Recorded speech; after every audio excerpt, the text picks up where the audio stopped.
Merhaba, hoş geldiniz. Bugün Blake Lively'nin natal haritasını inceleyelim istiyorum. Çünkü son zamanlarda birkaç senedir devam eden bir dava süreci vardı. Onunla ilgili önemli bir gelişme yaşandı. Ve birçok yabancı kaynakta gördüm aslında inceleyen hani yorum yapanları ama Türkçe olmadığı için ilginizi çekebilir diye düşündüm. Çünkü haritasında çok bariz bir şekilde aslında hani anlayamadığımız o medyada e, tone deaf hani söylediğinden hiç haberi yok mu ya bu kadının olanları bitenleri görmüyor mu? Hani bir e, kriz yönetimi niye yok şeklinde hani çok fazla yorum yapıldı ya. Onun aslında nereden geldiğini natal haritasından çok net bir şekilde okuyabiliyoruz. O yüzden incelemesi güzel bir örnek vaka analizi bence. Eğlenceli olabilir diye düşünüyorum. Hem transitleri hem de natal harita potansiyelini okuyarak başlayabiliriz. Şimdi öncelikle bu dava sürecini bilmeyenler için küçük bir örnek vereyim. Küçük bir özet vereyim. Sanırım bir iki sene önce en son işte oyunculuk yaptığı e, It Ends With Us diye bir filmde oynuyor ve oradaki işte yönetmeniyle, prodüktörüyle çok büyük bir dava sürecine gidiyorlar. İtibar zedelemesi ve cinsel taciz suçlamalarıyla karşı tarafa dava açıyor, karşı taraf ona dava açıyor derken kendisi aslında bu davayı açmadan önceki yani itibar zedelenmesi olarak açmasına rağmen günün sonunda davayla beraber daha çok zarar görüyor. İtibarı daha çok zedeleniyor ve kötü bir sürece giriyor ve en son yaşanan gelişmede de jüri değil. Hakim hakim Blake Lively'nin açmış olduğu 13 dava maddesinden 10 tanesini reddediyor ve bu hani dava sürecinde çok büyük bir kayıp aslında süreci kaybedecek olarak yorumlanmasına sebep veren bir gelişme yaşanıyor. Şimdi Yükselen'i okuyarak birazcık onun karakterini okuyarak konuya başlayalım. Çünkü bu süreci nasıl yönettiğini anlamamız açısından çok önemli. Şimdi yükseleni Aslan 15 derece olan birini görüyoruz ve daha sonra her şeyi detaylı olarak inceleyeceğiz ama birinci evinde kümelenmiş bir Başak Sterlium'u görüyoruz. Yani kişinin bütün içsel gezegenleri bir burçta toplanmışlar, bir alanda toplanmışlar. Bu da demektir ki bu kişinin karakterini etkileyen çok önemli bir arketip Başak Burcu. Yani Başak aslında bir aslan burcu değil mi? Dışarıdan biz onu aslan olarak görüyoruz. Aslan burcu nedir? Sahnede olmayı, parlamayı, işte ışığını göstermeyi seven bir kişilik. Işığıyla dikkat çeken bir kişilik. Ki Blake Lively'nin hani ne kadar hoş dikkat çeken biri olduğunu da biliyoruz. Ve özellikle 15 derecede bulunan bir burç derecesi yükseleninde o burcun en pik yaptığı dereceyi gösteriyor 15 derece ve aslan burcuna özel olarak 15 derecede bir sabit yıldızı var Blake Lively'nin. Burada Dupe denilen bir sabit yıldız var. Sabit yıldız şöyle birazcık daha böyle kadersel olarak çalışır ama ya kadersel olarak kişinin yaşaması gereken şeyler, ona verilen fırsatlar her zaman al senin olsun gibi olmayacağı için sabit yıldızları biraz hem iyi hem kötü olarak yorumlayabiliriz. Yani iyi yönetilmesi gereken noktalardır. Şimdi kişinin yükseleniyle buluşan bu Dupe yıldızı peki bize ne anlatıyor? İnanılmaz bir karizma ve yükselme gücü verir. Çünkü Aslan Burcu'nun pik yaptığı bir derecede bulunan yıldızdan bahsediyoruz. Yani kişinin fark edilmemesi neredeyse imkansız bir aura taşıyor. Hani bu bir iç gezegenine gelse de belki çalışıyor olabilirdi ama yükseleniyle buluşan bir yıldızdan bahsettiğimiz için Blake Lively'nin hani zaten inanılmaz karizmatik ve inanılmaz dikkat çeken, parlayan bir kadın olduğunu biliyoruz. Hani biraz daha kariyeriyle, işte oyunculuğuyla vesaire daha çok değil ama yani bir kırmızı halıya çıktığı zaman ışığıyla ne kadar dikkat çeken, ne kadar hoş olan bir kadın olduğunu biliyoruz. Yani sahne ışığını doğal olarak üzerine çekiyor. Yani bu anlamda doğuştan şanslı olduğunu söyleyebiliriz. Ama bu yıldızın tabii bir de zor tarafı var. O da şöyle ki e, şimdi aynı zamanda ışık güzel işte efendim söyleyeyim parlama ışığı sahnede olacaksın, kraliçe olacaksın, harika derken bu duyguların pik yaptığı egoyu anlatan Aslan Burcu'nda ne olacak? Burada kişinin bunu doğal yönetememesiyle beraber şanssızlık ve kısıtlanma da getirebilir. Daha sonra bu konularla ilgili sert sınavlara, itibar kaybına sebep olabilir. Neden itibar diyoruz burada? Çünkü hem yükselenini anlattığı için hem de aslan kişinin egosunu ve direkt kimliğini anlatan, temsil eden güneşin burcu olduğu için söylüyoruz. Yani kişinin burada bir parlayacağım ama egomla da ilgili böyle bir şeyler yaşayabilirim gibi bir göstergesi var diyebiliriz yani. Daha sonra yükseleninin yani yükselen yöneticisinin Güneş ve birinci evde olduğunu görüyoruz. Başak Burcu'nda kalan bütün iç gezegenleriyle beraber. Şimdi bu başta da söylediğimiz gibi birinci ev kişinin benlik, dış görünüşü ve kendisini anlatan alan olduğu için kişinin bu gezegenleri temsil eden birçok konuda konuları yönetebilme, yönlendirebilme, o konuların onun ayağına geldiğini birazcık söyleyebiliriz. Bu anlamda birazcık kontrol gücü yüksek olacaktır. Çünkü kontrol gücü dememizin sebebi burada Başak gibi bir burçta bulunmaları da aynı zamanda. Çünkü Başak mükemmeliyete ulaşmaya çalışan, bunun için titiz titiz işte planlar yapan, işte masaya yatırıp da böyle ıncığını cıncığını planlayan yani Blake Lively'nin ertesi gününü bırakın yani 10 sene sonraki proje planlarını bile planladığını buradan düşünebiliriz. Çünkü bu kişi inanılmaz derecede kontrol bende olacak. Ben bunun planını yapacağım, mükemmel yapacağım. Bunun için titiz titiz çalışacağım, yönlendireceğim tarzında bir yoğunlaşması olduğunu görüyoruz karakterinde. Yani birinci evdeki yoğunlaşma bize bunu anlatıyor. Çünkü bunun içinde kişinin savaşma gücü var, kimliği var, işte konfor alanları, nasıl sevdiği, neleri sevdiği, nasıl düşündüğü, nasıl anlaşmalar yaptığı ve insanlarla nasıl iletişime geçtiği, duygu durumu. Ya bunların hepsinin yapacağım, edeceğim, kontrol edeceğim. Sağlıkla ilgili takıntıları da olabilir. Çünkü birinci ev hem zaten kişinin kendisini de anlattığı için, yani Başak temasında çok fazla bir şey olduğu için nasıl göründüğüyle ilgili, işte dışarıdan nasıl algılandığıyla ilgili, sağlığıyla ilgili, titizlikleriyle ilgili çok fazla bir kontrol etme ve planlama içgüdüsü olduğunu buradan görüyoruz. Yani bilmem takip ettiniz mi ama bu dava sürecinde de böyle birazcık öne çıkan konulardan birisiydi.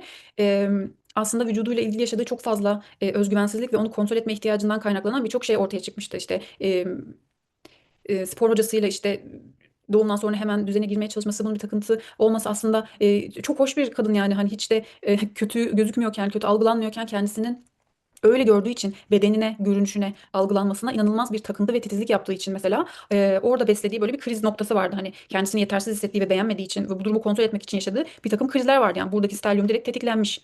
O dönemdeki muhtemelen transitlerden tetiklenen buranın tetiklenmesiyle ilgili birinci evrenin görünüşünün bu konularda mesela böyle bir planlama, kriz yönetimi kafasına girdiğini buradan söyleyebiliriz. Şimdi diğer göstergeleri de inceleyeceğiz ama şunu söyleyebiliriz. Şimdi bu kişi aslında, yani daha doğrusu Başak Burcu öyle çok öne çıkan, atılganlığıyla önde olan, e, planlayan, yani bu kontrol etme ihtiyacının çok fazla böyle dışarıdan gözüken tarafta olan bir burç değildir. Biraz daha böyle arka planda kalıp hizmet eden, yani arka planda işte işleri böyle bir şey gibi düşünün. Şirketin CEO'su değil de mali müşaviri, arka plandaki böyle bütün detayları bıdı bıdı bıdı bıdı yapan, planlayan, işte incikleri cincikleri halleden kısım olduğu için çok böyle gözle görülen bir arketipi anlatmaz Başak Burcu. Ancak Blake Lively de bunun insanların üstüne ve egosal bir boyuta ulaşmasının sebebinin yani hem öncelikle bir aslan yükseliyor olmasıyla ilgisi var. Hem de buradaki Mars'ının e, cazimi denilen, yani inanılmaz güçlü bir şekilde çalışıyor olmasıyla ilgisi var. Yani Blake muhtemelen bu Başak arketipini inanılmaz Marsiyen bir şekilde çalıştırıyor. Atılgan, yapacağım, edeceğim, hani mücadele vereceğim bunun için diyen bir şekilde yapıyor. Çünkü neden burada bunu söylüyoruz? Aslında Güneş'le kavuşumda olması gezegeni zayıflatan bir şey olarak gözükürken, şimdi şöyle. Mesela burada Venüs'ü ve Merkür'ün Güneş'le olan etkileşiminde yandıklarını görüyoruz. Yani muhtemelen e, bir şeyleri algılama kapasitesinde, işte bir şeyleri sevme, karşılıksız sevmesi vesaire, e, bunlarla ilgili konularda çok da böyle objektif olamadığını, çünkü Güneş'in altında yanan, birazcık böyle kendi özünü kaybeden olgular olduğunu görüyoruz. Ama Mars öyle değil. Şimdi niye orada Mars daha güçlü oluyor? Çünkü arada sadece 3 dakika fark var. Bakın, hem aynı derece, yani hem de ya neredeyse aynı yerdeler. Dolayısıyla burada Mars Güneş'ten, egodan, güç figürlerinden, kendi yöneticisi zaten Aslan. Yani Aslan'ın, kralın yanında bulunan böyle bir başkomutan düşünün. Yani bir ülkede kral var. Başkomutandan yardım alıyor, ona bir şeyler yaptırıyor, emirler veriyor gibi değil de başkomutan da onun yanında. Bu ikisi haldır küldür. Efendim söyleyeyim, ben istiyorum kralım, bunu yapacağım derken başkomutanla haldır olur gidip yapıyorlar o işi. Yani onun bu kadar öncü ve kontrol takıntısını bu kadar harekete geçiriyor ve bunu bu kadar aktif oluyor olmasında çok büyük bir rol oynuyor. Bu bir. İkincisi, şimdi şunu göstereceğim. Antişya, şu muydu? Hı. Şimdi şöyle, Antişe'ye bakarsak bütün bu stelyumun şimdi Başak Burcu aslında demiştik ya, arkadan arkaya şey yapar vesaire vesaire. Ancak Başak Burcu'nun bütün bu stelyumun içten içe onu harekete geçiren bir koç enerjisi var. Bakın, buradaki stelyum hepsi Koç burcu oldu. Hepsi Koç burcu oldu ve buradaki Jüpiter ile kavuşum yapıyorlar. Yani inanılmaz bir Koç vurgusu oldu burada. Yani bu kişinin Jüpiter'i içten içe bu Başak stelyumunun yaratmış olduğu takıntı gücünü inanılmaz öncü bir şekilde harekete koyması, geçirmesini de çok fazla tetikliyor. Yani hem burada Mars'ın çok güçlü ve cazimi olması, bununla beraber hem de stelyumunun içten içe hepsinin koç olarak tetikleniyor olması da aslında bu kontrol içgüdüsünün birazcık kontrolsüz bir noktaya ulaşmasına sebep oluyor. Çünkü burada bu Jüpiter'in şimdi etkisini konuşacağız. Bu stelyumun nasıl tetiklendiğini anlatacağım. Şimdi şöyle ki buradaki kalemi alayım tekrardan. Şimdi oraya geçmeden önce şundan da bahsedebiliriz belki. Bu kişinin anne ve babasıyla olan iletişimi. Annesinin, babasının göstergesinde buradan Mars olarak okuyoruz. 10. ev girişinden de Venüs olarak okuyoruz. İkisi de aslında Blake Lively'nin direkt birinci evinde. Yani ona hayat yolunda yardım eden karakterler olmuş olmalılar diye düşünüyorum. E, Mars Başak'ta çok şey değil. Güçlü olduğu bir yerde değil. Ama cazimi. O yüzden burada güçlü ve sözü geçen bir baba figüründen ve onu hayat yolunda çok yönlendiren bir kişi olduğundan bahsedebiliriz. Çünkü çok fazla kötü açısı da yok. Yani bunun yani zarar gören bir Mars değil. Ama bir yandan baktığımızda annesinin Venüs'te, Başak Burcu'nda mutlu olmadığı veya Venüs Başak Burcu'nu sevmediği için çok güçlü olmayan ve aynı zamanda da yanık olan bir Mars'tan bahsediyoruz. Yani muhtemelen annesi yani babası biraz daha aile ilişkilerinde baskın olmuş olabilir. Bu dinamiği bilmiyorum. Belki magazinde yer almıştır ama ikisi de karakter olarak onun hayat yoluna kesinlikle e, yol çizmesine katkı sağlayan karakterler olmuştur. Ama babasından aldığını gücünü söyleyebiliriz.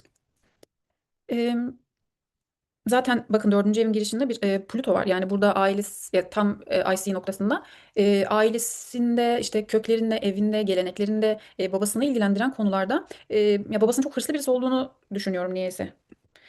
Ya plütonik bir karakter olabilir. Hani güç elde etmek için çok çabalamış olabilir. Ve bu sanki Blake'in kök algısına yani gelenek algısına, babadan getirdiği algısına ve onun hayatını yönlendirmesindeki kısmında babanın o güçlü ve belki de hani kontrol etme takıntısı, güç elde etme takıntısının Blake üstüne çok büyük bir sirayet olduğunu ve ona da o gücü verdiğini düşünüyorum. Annesi biraz daha pasif ama yine de hayatında aktif rol oynayan birisi olabilir muhtemelen. Annesiyle de iletişimi güçlüdür diye düşünüyorum. Çünkü burada Mars'la şey pardon Merkür'le beraber olduğu için e, Merkür de bakın 11. evi yönetiyor burada. Hmm, hmm, hmm. Zaten başa da yönetiyor. Yani Merkür burada güçlü olduğu bir yerde aslında. Ya bunların nihai dispozitörü yani bütün bu göstergelerin aslında nihai dispozitörü Başak Burcu'nun yöneticisi Merkür burada bütün hepsinin yöneticisiyle beraberler yani. Hani yani anneyle olan iletişimin Merkür yani çok konuşuyor annesiyle fikir alışverişi yapıyor. Böyle biraz daha arkadaşçıl birbirlerine fayda sağladıkları e, ya birbirlerine böyle hizmet ettikleri bir anne kız ilişkisi olmuş olabilir. Çünkü bakın anneyi anlatan e, Ay da zaten Başak Burcu'nda. Yani sanki böyle o gücünü böyle babasından almış harekete geçme gücünü gibi. Ama o takıntılarını işte ne bileyim kontrol gücünü belki annesi de titiz çok titiz biridir. Hani bir şeyleri titizlikle yönetiyordur vesaire vesaire. Hani belki o kısımları da burada annesinden almış olabilir. Şimdi Jüpiter'e bakalım. Çünkü Jüpiter burada çok dikkat çekiyor fark ettiyseniz. Neden? Çünkü 29 derecede ve retro olan bir Jüpiter'den bahsediyoruz. Koç burcunda olması e, ya 29 derecede olan gezegen zaten biraz daha böyle bir şeyleri acil acil yapmak isteyen hani böyle sorunlar getirebilen alelacele bir enerjiyi anlatırken e, Koç burcu da aslında aynı temayı yansıtıyor burada. Yani Koç burcu da inanılmaz öncü atılgan bir burç olduğu için ve retro olduğu için birazcık böyle bu konularla ilgili bu konular dediğimiz nedir? Konuyu tabii anlatmadan şeye girmişim. Dokuzuncu evde bulunan yani uluslararası başarı elde etmesi işte ticaret yapıyorsa ki yapıyor. Yani bildiğim kadarıyla birkaç tane şirketi olması gerekiyor. Yani aynı zamanda oyuncu ama iş dünyasında da var olan bir insan. Yani ticaret, uluslararası ilişkiler, işte uluslararası tanınırlık gibi konularda büyüme, gelişme zaten Jüpiter'in esas yönettiği yer burası olduğu için bu gibi alanlarda büyüme, genişleme gibi temalarının olduğunu gösterir. Yani Jüpiter'in burada oluyor olması ona bu şansın potansiyelinin olduğunu gösterir. Ama bu konularda bu kişinin çok fazla analitik ve böyle çok atılgan, kontrol edilemeyen yani ya ben yapacağım ya ben yapacağım ya da olmayacak diyen böyle bir atılganlık ve bir büyüme ihtiyacını görüyoruz burada. Biraz retro olması bize şunu düşündürebilir. Hani biraz daha dışsal bir şekilde bunu yaşamıyor ama bu analitik durum yani onun bu içten içe büyüme takıntısı diyelim. Dürtüsü diyelim, takıntısı demeyelim. Çünkü burada 29 derece ve koç olduğu için yani bu dürtüsel bir durum yani bunu kontrol edebildiğini hiç zannetmiyorum. E, Ya bu içsel bir mekanizma olarak çalışıyor ve hani bu kadar krizli bir şekilde oluyor olması hani ya ben ünlü olacağım, ünlü olmalıyım. Ya bu konularda gereksiz böyle bir Jüpiter'in vermiş olduğu büyüme ve kriz duygusu var içten içe. Ben yoksun, atılgan ve inanılmaz inatçı karakterinin hani aslında onun itibarını nasıl zede verdiğini hep okuyoruz. E, Şöyle ki, şimdi fark ettiyseniz sürekli dürtüye geçmeye çalışan ve takıntılarıyla ve kontrol ihtiyacıyla duyguları harekete geçmeye çalışan bir etkileşim var burada. Çünkü bunların ikisinin bu stelyumla Jüpiter'in arasında bir üçgen açı var. Yani aslında kişinin adım adım planlar yapıyor olması, takıntıları bunlar için çalışıyor olması, sürekli bir planının olması, işte bütün bu işte efendim söyleyeyim, harekete geçmeler, iletişimler, konuşmalar, dürtüler vesaire parlaması vesaire onun dokuzuncu evdeki Jüpiter'ini besliyor. Yani onun ünlenmesine inanılmaz katkı sağlayan bir kişisel özelliği bu. Ama şöyle de aynı zamanda buradaki Jüpiter de bunları besliyor aynı zamanda. Yani bu içsel dürtünün, büyüme dürtüsünün de onu inanılmaz derecede takıntılarını beslediğini ya bu iki döngünün birbirini beslediğini ama günün sonunda bu özelliğinin ona bir ün verdiğini görüyoruz. Jüpiter dokuzuncu evde yani uluslararası anlamda ünlenmiş bu konuda. Muhtemelen bunun için çok çalıştı ama. Ancak tabii ki de burada anne ve babanın da burada olmasıyla onların desteğiyle de ilgisi var bu konunun. Çünkü annesi ve babası da aynı zamanda bildiğim kadarıyla babası yönetmen miydi? Annesi de ikisi de film sektöründeler ve onların iş hayatlarını görerek onun içinde bulunarak büyüyor. Yani Bu konu ona gelmiş zaten. Yani bu destek ona gelmiş zaten. Ama onun daha da ünlenmesine ve bunu daha da büyütmesine, inanılmaz derecede büyütmesine, büyütmeliyim, büyütmeliyim, büyütmeliyim demesine destek veren şey onun aynı zamanda karakteri de. Yani niye kardeşleri olmadı da o oldu? Muhtemelen taktı kafayı çünkü yani. O yüzden oldu. Şimdi şöyle, buradaki Jüpiter ile Stellium arasında konuştuk. Ancak buradaki ayın Stellium'dan biraz daha uzak olduğu için bakın 6 derece fark var. 29 derecedeki bu Jüpiter'le aslında buradaki Stellium'a üçgen açı olmasına rağmen buradaki aya 135'lik derece yapıyor. Yani 135'lik derecede şöyle, tabii ki de 120'den farklı olacak. Birazcık daha nasıl diyelim, stres ve mücadeleyi anlatan bir açı olduğu için, minör açı olduğu için kişinin çok da farkında olmadan, e, ya çünkü majör açılarda direkt karşıt bir engel var karşıda. Yani sen o döngünün farkındasın. Bir şeylerle zorlandığının farkındasın. Ama minör açıda 135'lik açıda sürekli bir huzursuzluk ve stres yaratıyor sana ama aslında onun nereden kaynaklandığını bilmiyorsun. İşte o 135'lik açının alttan alta stres ve huzursuzluk yaratmasıyla ilgisi var. Yani bir baskı yaratıyor burada. Birazcık daha çözümü zor çünkü görmesi zor ama farkındalık yaratıldığı zaman da kadersel anlamda çok büyük bir ilerleme kaydedeceğiniz bir açı kalıbı, 135'lik açı kalıbı. Buradaki Ay ve Jüpiter'in peki bu açıyı yapıyor olması ne anlama geliyor? Şimdi Jüpiter büyütmeye meraklı, çok analitik ve de bencil bir Jüpiter. Yani peki buradaki Ay nasıl? Ayda takıntılara, kuruntuya müsait. Efendime söyleyeyim.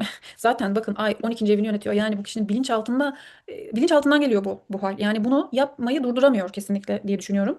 E, Bu büyüme isteği, büyümesi aslında bilinirlik, uluslararası başarısı, iş hayatı vesaire vesaire onun duygusal dünyasını, bilinçaltını inanılmaz bir abartıya sürüklüyordur bu.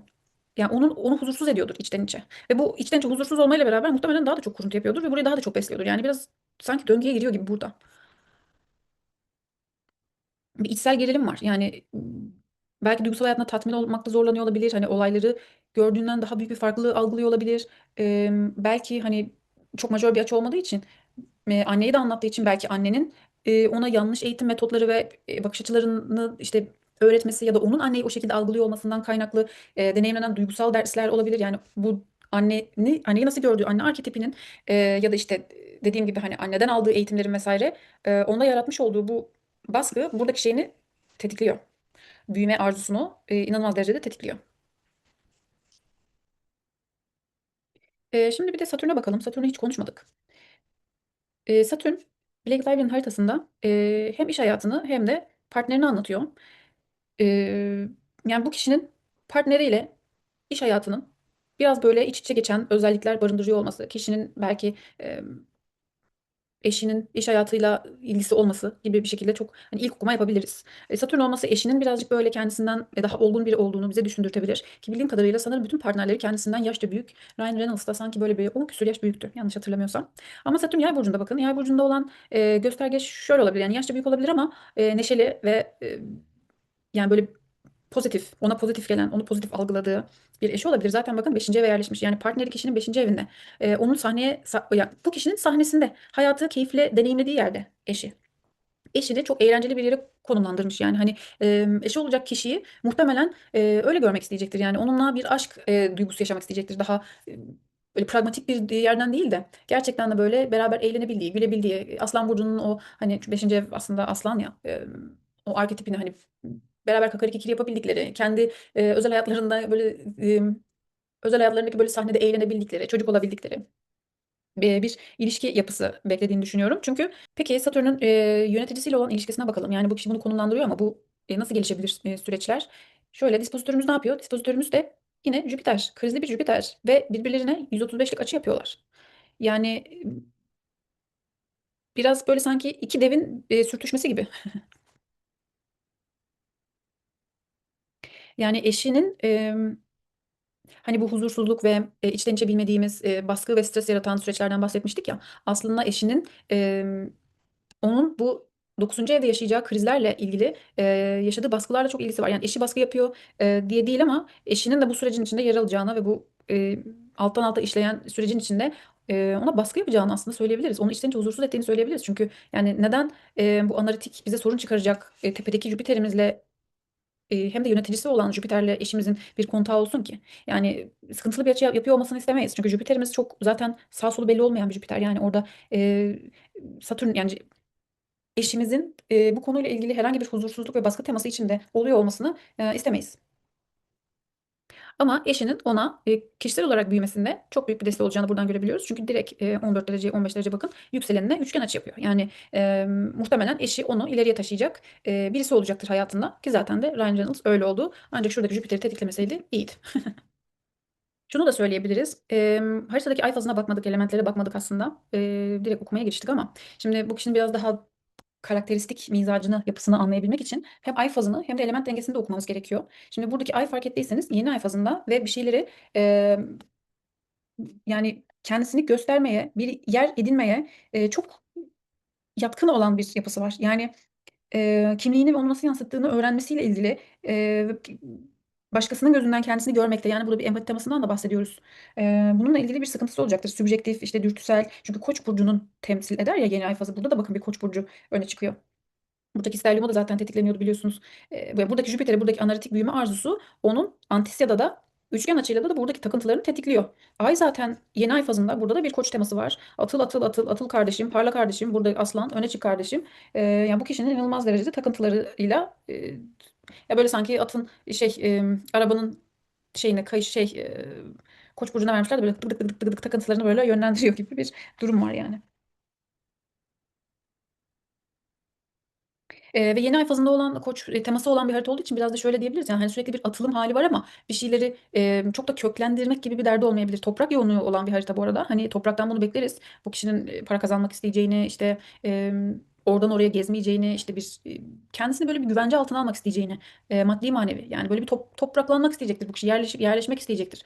Ama o koç dürtüsüyle beraber belki bunu tamam hani çok özel hayatında yaşamıyor olabilir ama iş dünyasında belki yaşıyordur. Çünkü birçok fazla sanki şirketleri, ya dediğim gibi 3-4 şirket vardı ama hani hangisinin nasıl sonuçlandığını bilmiyorum ama sanki böyle şirketlerde de sürekli böyle bir şeyler deniyor ama olmuyor gibiydi sanki. Yani başlatıp bitirmiyor, sonunu getirmiyor ya da bir taneye tutunup onu devam ettirmiyor olabilir. İşte bakın burada Başak Koç temasını daha iyi okuyoruz. Yani bir şeyleri başlatıyor ama hepsinin böyle sonunu getirmiyor. Yani böyle sağlam bir toprak teması olsaydı o bir tane işi başlatırdı. O başlattığı işi yani adım adım adım adım istikrarlı bir şekilde, yavaş bir şekilde işleye işleye büyütürdü. Onunla ilgili her şeyle ilgilenirdi falan. Ama içki şeyi de var, saç ürünleri de var, işte bilmem neleri de var falan fişman.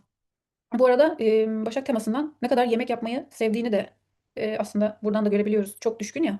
Hani evde işler yapmaya, yemek yapmaya falan, orada bir hizmet teması, yemek yapmak, pişirmek.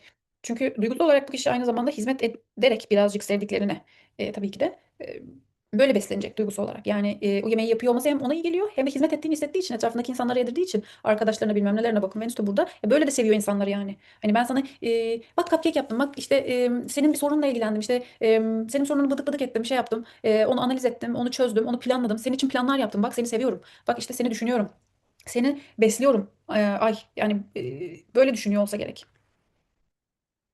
Yani onca şeyi konuştuk. Şuradaki Kuzey Ay düğümündeki koçu da atlamışız. Bu da zaten her şeyi destekler nitelikte, değil mi? Yani bu kişinin biraz cesur olmaya, belki biraz bencil olmaya ihtiyacı var.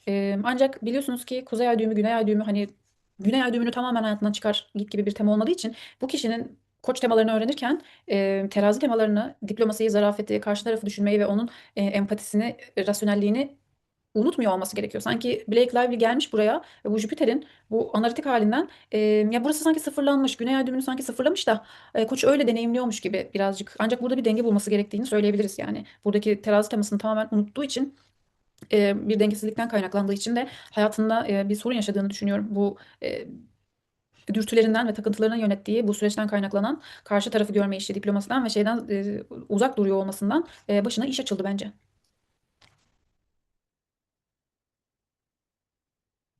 Zaten bakın burada bir Neptün var. Bu Neptün bu Jüpiter'i besliyor. Bu Neptün burada sterliumuna, yani tam olarak şimdi bu burç dışı olduğu için bir büyük üçgen olmuyor ama buradaki üçgen kalıbı var, Jüpiter, Neptün ve buradaki sterliumuyla, yani burada ilişki akışı çok çok fazla. Yani ya bu kişinin dürtüleri, takıntıları ve Neptün'ün işin içine kattığı sis bulutu. Yani bunları yaparken neyin nasıl gözüktüğünü, efendime söyleyeyim, ya muhtemelen inanılmaz Neptün zaten muhtemelen değil ama yani bu işin içine bir Neptün üçgeninin giriyor olması kişinin zaten çok yetenekli ve yaratıcı olduğunu gösterir. Zaten Blake Lively de çok yaratıcı yani, hani e, bütün stylistini kendi yapıyor, hem takıntısından da gelen başkasına işini bırakmaması, e, hem gerçekten buna çok yatkın olması, neyi nasıl yapacağını biliyor olması, kendisinin o Neptünyel temalarla besleniyor olması vesaire, yani Neptün bu durumu inanılmaz da besliyor. Bu üçgen inanılmaz da, yani ünlenme karakterini ortaya koyarak, sahnede olarak, hobilerini, yeteneklerini göstererek, bunları kullanarak bir besleme durumunu çok gösteriyor bize. Ancak bu Neptün'ün aynı zamanda bir sis bulutu da var. Gitmesi gerektiği yerde Neptün onun birazcık algısını buğulandırdığı bir sis bulutu yarattığı için bu Koç temasına bu Neptün biraz dürtükleyen bir şekilde etkileşime giriyor. Yani bu bahsettiğimiz yaratıcılığı, bu analitik durumu, bu takıntı halini, aslında işte bakın, takıntı değil de birazcık daha planlama ve güzel bir şekilde, yani mükemmel böyle bir planlama hali vesaire yapıyor olsa bu üçgen çok harika çalışacak. Ancak buradaki bence Kuzey Ay düğümüne yaptığı açıyla bu Neptün'ün sanki kişinin böyle o koçun gölgelerini ortaya çıkardığını, onun algısında bir ses bulutu oluşturduğunu, bu takıntılarından, bu analitik durumunu görememesinden ne sebep olan böyle bir algı bozukluğu yarattığını düşünüyorum. Bu kişi kendisini dışarıdan muhtemelen göremiyordur. Yani o başka bir dünyanın içinde yaşıyordur muhtemelen. Yani bu döngünün içinde Neptün, yani o dönüyor dolaşıyor muhtemelen. Burada yine fark ettiyseniz işin birçok noktası yine Jüpiter'e çıkacak, ama bu Jüpiter'in burç dışı da olsa bu ICC ile kavuşan Plüto ile bir karşıtlığı var. Şimdi bu Plüto ile karşıtlık yapan çok kritik noktadaki bu Jüpiter sanki biraz onun bu takıntılarının kaynağının, çünkü tam kök noktasına yer alıyor. Yani bu e, ya bir kontrol etme ve güç ihtiyacının diplerinden, köklerinden ve belki de babasından, hani babasının da onu çok pozitif etkilediğini görmüştük ya, belki de babasından gelen, aile köklerinden gelen bir güç elde etme takıntıları olabilir. Yani Akrep Burcu'nda vesaire, hani böyle para ve güç elde etmeye çok takılmış kalmış bir aile döngüsünde belki büyüdüyse, bununla da duygusal dünyası böyle onu şey yapıyor olabilir. Çünkü yani bu kontrol ihtiyacını böyle çok zıtlaşan bir Jüpiter var. Yani onu çok dürtüklüyor olsa gerek bu güç elde etme ihtiyacı.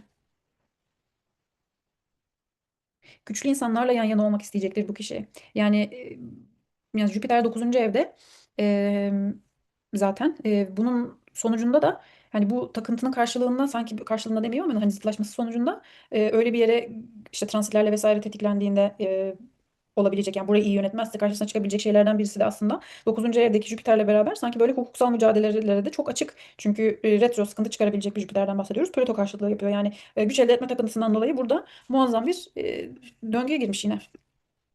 Kiron'a bakalım. Burada yalnız kalmış bir Kiron var. 11. evinde. Bu kişi muhtemelen çünkü İkizler Burcu'nda yer alıyor ve İkizler Burcu hani biraz daha yakın çevremiz, iletişimimiz, dilimiz, kendimizi ifade etme şeklimiz 3. evi anlattığı için İkizler Burcu. Belki kendi çocukluğunda işte öğrenme zorluğu çekmiş olabilir, yakınlarıyla sorun yaşamış olabilir, kardeşleriyle iletişimsel sorunlar yaşamış olabilir. Kendi düşüncelerini kendini ifade ederken çocukluğunda belki sorun yaşamış olabilir. Ve belki de çocukken yaşadığı bu sorunlar onun ileriki yaşlarında hani nasıl konuştuğunu bilememesi, söylediği şeyleri ne anlama geldiğini, hangi bağlamda neyi söylediğini yönetemiyor olması, kendi iletişim tarzıyla başkalarını yaralıyor temasını da belki beslemiştir. Çünkü 11. evde oluyor olması da aynı zamanda işte fikirleri, idealleriyle ilgili sorunlar. Yani belki çok spontane, hani böyle özgür olmak istiyorken iletişim tarzıyla toplumu kanıksadığı bir şekilde iletişim kuruyor bu kişi. Yani onun başkasını yaralamaktan kaynaklanan bir sebebiyle değil, kendi Kiron'un iletişim dünyasında aslında onu yaralarken onu yönetemeyip başkalarını yaralamasıyla ilgisi olduğunu düşünüyorum ben. Kendisi de tabii ki de birazcık egosal sorunlardan ve takıntılardan böyle gazı alan bir karakter olduğu için bunu da yönetemiyor. Bunun da farkına varamıyor. Kiron'un yarasının başkalarını yaraladığının farkına varamıyor muhtemelen. Çünkü Neptün'ün de içinde bulunduğu böyle bir takıntısal sis bulutu içinde, konuştuğumuz gibi. Kiron'un 11. evde bulunması aynı zamanda işte böyle mesleki eylemlerinden, işte düşüncelerinden vesaire günah keçisi durumuna düşebileceğini de anlatıyor. E, Yani toplumsal konulara, sosyolojiye, politikaya vesaire de böyle ilgisi olan birisi olabilir ki zaten öyle sanırım. Çok fazla bildiğim kadar, yani çok fazla demeyeyim ama yani böyle politik olarak görüşünü belirtmekten ve bu konularda yorum yapmaktan, bazı basın toplantılarında hani belli başlı konularda sesini çıkartmaktan ürkmeyen bir karakter. Burada şifa vermek istemesi şaşırtıcı değil bu konuda. Şimdi biraz natal analizini anladıktan sonra, kişinin yapısını anladıktan sonra transitlerle bakalım bu nasıl tetiklenmiş. Çünkü yaşadığı olayları incelerken, yani buradaki stelyumu tetiklendiğinde bunun nasıl tetiklendiğini anlayabilmemiz için öncelikle onu incelememiş olmamız gerekiyordu. Şimdi bir sonraki videoda bu süreç, bu dava sürecinin nasıl geliştiğini, onun Bu üçgen, bu işte efendime söyleyeyim 135'likler vesaire bunlarla beraber nasıl tetiklendiğini, duygu durumunu, hangi dürtülerle yaptığını okuyabilmemiz için iyi olacak. Bir sonraki videoda bunu yapacağız. Umarım ilginizi çekmiştir. Video çekmek, ses kaydetmek ve ekrana bakarak konuşmak biraz zor ve yabancı bir duyguymuş. Hele kendi sesini duya duya video editlemek daha da tuhafmış. Alışacağım diye umuyorum. Birazcık daha dilim çözülecektir. Bunu sadece söylemek istedim. Umarım hoşunuza gitmiştir. Bir sonraki videoyla ilgileniyorsanız orada görüşürüz.